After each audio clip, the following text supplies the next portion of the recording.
धृति क्षमा दमस्तेयम शौचमिंद्रिय निग्रहम धीर विद्या सत्यम अक्रोधो दशेक धर्म लक्षणम।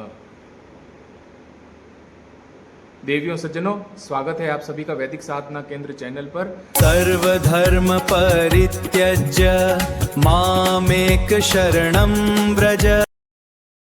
पिछले वीडियो में हमने श्री भगवद गीता जी के दूसरे अध्याय के 14वें श्लोक पर चर्चा की थी। यहाँ उसमें हमारे एक शब्द आया था तितिक्षा। तो तितिक्षा धर्म के 10 लक्षणों में से एक है।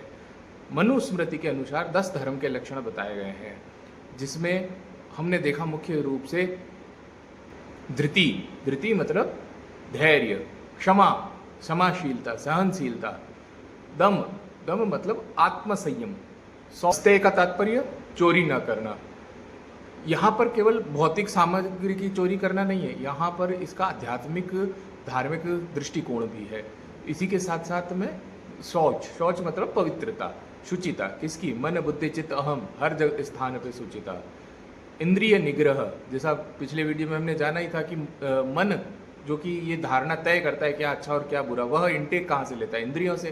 तो इंद्रियों को वश में करना, इंद्रिय निग्रह, इंद्रियों को संयमित करना, इंद्रिय निग्रह। धीर मतलब विवेक बुद्धि। बुद्धि मस्तिष्क तो सभी के पास में है, लेकिन ऐसी बुद्धि जो ये तय कर पाए कि कौन सी वस्तु, कौन सी सोच, कौन सा विचार हमें आत्मज्ञान की तरफ ले जा रहा है या हमें बंधन की तरफ ले जा रहा है। विवेकवान बुद्धि, उसी को धीर कहा गया है। विद्या, वह विद्या जो हमें आत्मज्ञान दे। बुद्धि ऐसी जिसके अंदर आत्मज्ञान की तरफ जाने की इच्छा, क्या सही क्या गलत इसको जान पाए। उसी के साथ साथ में विद्या मतलब वह आत्मज्ञान, सत्य, मनसा वाचा कर्मणा से सत्य आचरण करना।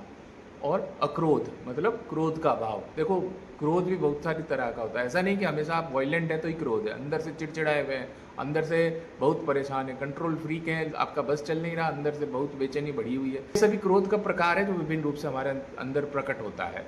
तो उस क्रोध का अभाव हो जाना, क्योंकि क्रोध का प्रकटन जब तक होता रहता है जब तक हमारा ईगो जिंदा है, अहम भाव, कर्ता भाव जब तक रहता है तब तक क्रोध का प्रकटन चलता रहता है। तो क्रोध का अभाव, तो यह जो है 10 मुख्य रूप से धर्म के लक्षण है। जब तक हम इन्हें अपने जीवन में नहीं उतारते हैं, हमारे जीवन में जब तक ये 10 लक्षण नहीं है, तब तक ना हम बहुत सतही रूप से धार्मिक है, बहुत गहरे रूप से हम धर्म अध्यात्म को जान नहीं पाते, क्योंकि इनके बिना हमारे भीतर वैराग्य की उत्पत्ति नहीं होती। और आप देखिए, क्या बिना वैराग्य अध्यात्म या आत्मदर्शन संभव है क्या?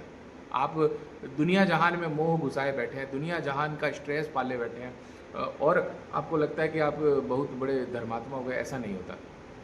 तो वैराग्य आने के लिए भी, वह बुद्धि आए, वह विद्या, वह मेधा आए, उसके लिए भी हमें इन सबको प्रयास करना जरूरी है। तो ये 10 धर्म के लक्षण है। अगर हम इनको नहीं अपनाते हैं तो हम केवल जो है मात्र एक अपने अहंग को पुष्ट करते हैं। हम लौकिक जगत में प्रदर्शन के लिए धर्म का आचरण ज़्यादा करने लग जाते हैं।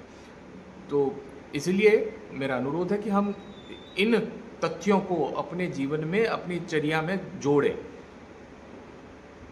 जिससे हमारा आध्यात्मिक उन्नति हो, हमारी चेतना हो और ऊपर वाले स्तर पे जाए। और इनको करने के लिए हमें क्या करना होगा?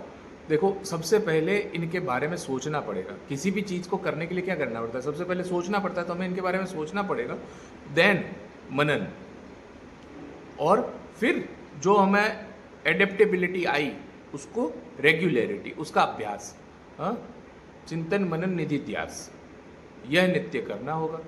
जैसे जैसे जितना हमारा ये प्रैक्टिस बढ़ता चला जाएगा, ये साइकिल बढ़ता चला जाएगा, उतना ही धीरे धीरे धीरे धीरे हमारी गहराई में, हमारे रूट कॉजेस में यह लक्षण बैठते चले जाएंगे। और इसी से हमारी चेतना ऊर्ध्वगामी होती है, इसी से हमारे जो आध्यात्मिक स्तर है वह ऊपर उठता है। आशा है हमारा प्रयास आप सभी को पसंद आया होगा। इस वीडियो में इतना ही। अगले वीडियो में आपसे फिर मुलाकात होगी। तब तक के लिए हमें आज्ञा दीजिए। धन्यवाद। जय श्री कृष्णा।